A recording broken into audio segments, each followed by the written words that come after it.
na-trap ka sa pagsustento sa mga tao dito sa pamilya mo sa Pilipinas, you have to end that trap.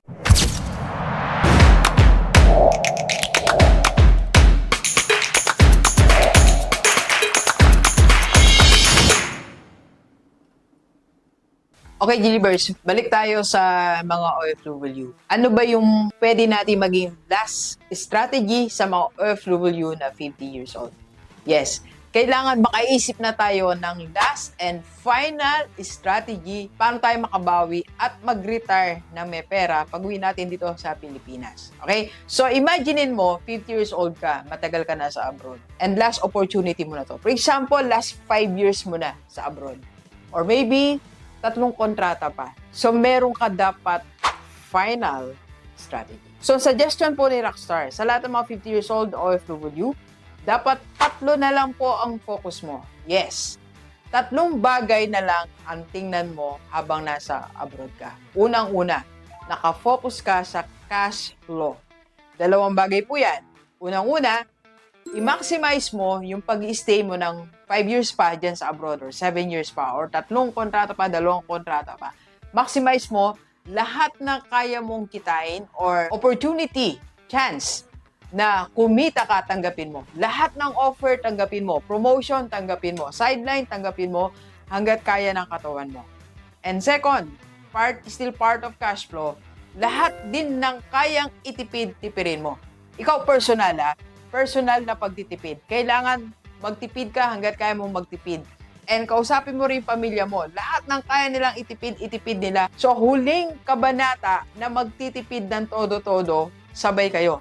Ikaw at ang pamilya mo sa Pilipinas. Focus lang sa cash flow. Alright? So, second na focus mo dapat is, nakafocus ka dapat sa mga asset na nag-grow. Hindi liability, hindi stagnant. So, anything na gagastusan mo nang hindi magbibigay sa'yo ng income, hindi mo napakikialaman. Hindi mo isipin. Halimbawa, nagsuggest yung anak mo. Meron siyang sinabi, ma, pa, or daddy, or mommy, meron dito binibentang second hand na sasakyan eh. Pwede kong gawin service.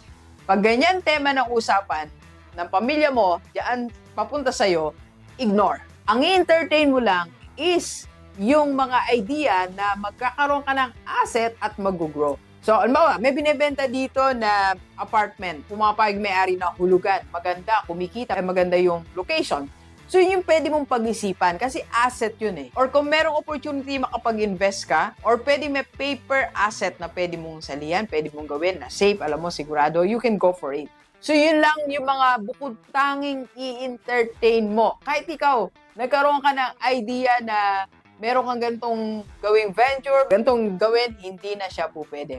So, ang focus mo lang, asset that grow. And third is protection. Ngayon mo pag-isipan yung term na protect. How to protect your family. Kaya dapat lahat po ng mga nasa abroad, meron tayong insurance. Okay? Dok, mahirap umalis eh. Ay, mahirap magkaroon ng nandito ako sa abroad. Pwede po tayo sa Kaiser, may insurance po yan. Kaya lagi ko sinasabi sa mga OFW, you have to protect your family, protect yourself. Ang Kaiser, meron na yan pang health, meron na ring investment, meron na ring insurance. Kumpleto na po yan. So, yan na yung pagtuunan mo ng pansin. Kung magsa 7 years ka pa dyan, 7 years to pay lang yan, you go for it. Kaya paulit-ulit kong sinasabi, paulit-ulit kong nire-remind mga OFW, lalo 50 years old ka na, habol tayo. You have to protect yourself. Yan ang dapat mong pagtuunan ng pansin. Itong gagastusin ko na to, sulit na sulit kasi it will protect me, protect my family, and our future.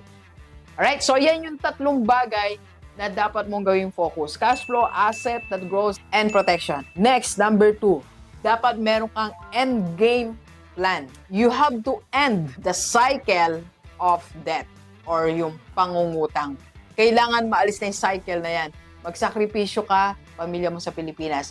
Tapusin na ang pagsisimula ng panibagong utang. Wala na yung 3 years, 5 years pa mangungutang ka uli. Natutokso ka, hindi. Dapat patapos na lahat. End game mo na yon. End plan mo na. So, i-end mo na rin pati mga dicks, pati mga expenses na hindi kailangan. Yung end game plan mo talaga, yung exit mo. Ang exit mo, pawala na yung mga utang mo lahat.